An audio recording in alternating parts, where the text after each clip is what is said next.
The Hope Florida thing has kind of taken off because it's discreet, and because we've been able to learn so much about it. In that it's very clear, $10 million was essentially taken from the the state's Medicaid program, owed to the state's Medicaid program, and turned into funding for political ads.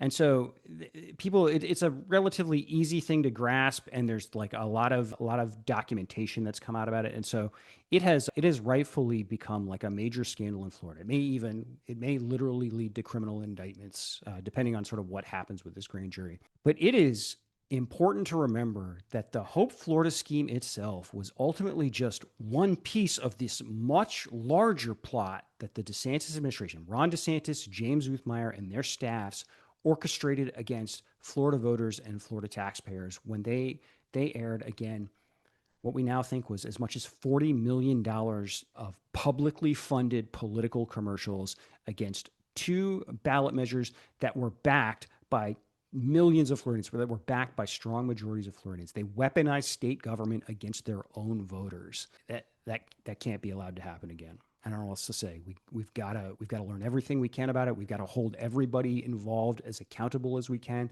we got to make sure nothing like that ever happens again, regardless of who is in charge of state governments.